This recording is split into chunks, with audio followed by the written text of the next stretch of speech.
2025 അവസാനിക്കാനിരിക്കെ നമ്മുടെ മലയാളി സിനിമ പ്രേക്ഷകർ ഒത്തിരി വെയിറ്റ് ചെയ്യുന്ന ഒരു ബിഗ് സ്ക്രീൻ എൻട്രി ഉണ്ട്. മലയാളത്തിന്റെ സ്വന്തം മമ്മൂക്കയുടെ എൻട്രി. അദ്ദേഹം ഇത്തവണ ഒരു നെഗറ്റീവ് റോളാണ് എത്തുന്നത്. അപ്പൊ അതിന്റെ പ്രേക്ഷക പ്രതികരണം എന്താണെന്ന് നമുക്ക് നോക്കാം. മമ്മൂക്ക മുമ്പും ഒരുപാട് സിനിമകളിൽ നെഗറ്റീവ് ഷെയ്ഡിൽ വന്നിട്ടുണ്ട്. അപ്പോ അതിൽ നിന്നൊക്കെ വ്യത്യസ്തമായിട്ട് എന്താണ് നിങ്ങൾ കളങ്കാവിൽ നിന്ന് പ്രതീക്ഷിക്കുന്നത്? എന്താണ്? മമ്മൂട്ടി ആക്ച്വലി നമ്മളൊക്കെ കണ്ടോളുന്ന ഒരു ആക്ടറാണ്. പുള്ളി എപ്പോഴൊക്കെ നെഗറ്റീവ് ഷെയ്ഡുകൾ ചെയ്യുന്നുണ്ടോ അപ്പോഴൊക്കെ ലൈക്ക് ഓരോ ലെയേഴ്സും like it's always a surprise. മനസ്സിലായില്ലേ? ആ സർപ്രൈസ് എലമെന്റ് എപ്പോഴും ഇതിന്റെ ട്രെയിലറിൽ കീപ്പ് ചെയ്തിട്ടുണ്ട്.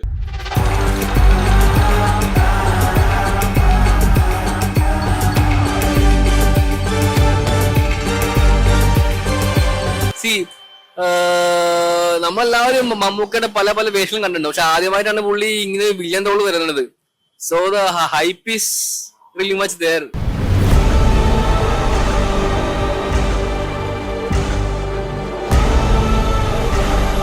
കളങ്കാവിന്റെ ട്രെയിലർ കണ്ടിരുന്നല്ലോ, എന്ത് തോന്നി? എന്ത് എക്സ്പെക്ട് ചെയ്യുന്നു? അറിയാലോ, നമ്മുടെ മമ്മൂക്കയാണ്. പിന്നെ നെഗറ്റീവ് റോള് വരുന്നത് വല്ലാത്തൊരു എക്സൈറ്റ്മെന്റ് ആണ്. പിന്നെ ഒരു വിനായകനായിട്ടുള്ള ടഫ് കോമ്പറ്റീഷൻ കാണാൻ ആഗ്രഹിക്കുന്നു.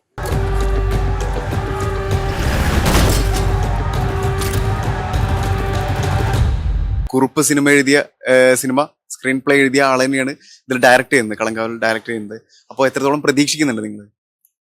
നല്ലൊരു പ്രതീക്ഷയുണ്ട് സിനിമ. പിന്നെ ഓൾറെഡി ഒരു റിയൽ ലൈഫ് ഇൻസിഡന്റ് ആണല്ലോ. അപ്പൊ അതിന്റെ ആയിട്ടുള്ള കാര്യങ്ങൾ എങ്ങനെയാണ് സിനിമയിൽ തിയേറ്ററിൽ വരുമ്പോൾ ആൾക്കാർ എങ്ങനെയാണ് സിനിമ അക്സെപ്റ്റ് ചെയ്യുന്നതെന്നും അങ്ങനെ ഒരു കാര്യങ്ങളെല്ലാം വെയിറ്റിംഗ് ആണ്. ഇതിനൊരു അവസാനമല്ലല്ലോ സാറേ. നമ്മളായിട്ട് തന്നെ പൊക്കിയാൽ ഇത് അവസാനിക്കാനത്. ഇതൊരു റിയൽ ലൈഫ് ഇൻസിഡന്റ് ആണ്. ഇത് സൈനൈഡ് മോഹനെ കുറിച്ചൊക്കെ കേട്ടിട്ടുണ്ടോ? ഞാനത് ട്രൂ ഇവന്റ് എഴുതി കാണിച്ചപ്പോഴെനിക്ക് മനസ്സിലായി ഇങ്ങനെ ഒരു സംഭവം ഉണ്ടോ മനസ്സിലായത്. അപ്പോൾ അത് പടം കണ്ടിട്ട് നമുക്ക് കഥയിലേക്ക് പോകുമ്പോഴേ പടത്തിലെ വിഷ്വൽസ് ഒക്കെ മനസ്സിൽ വരുമല്ലോ. ഞാൻ അങ്ങനെയാണ് ആക്ച്വലി ചെയ്യാറുള്ളത്.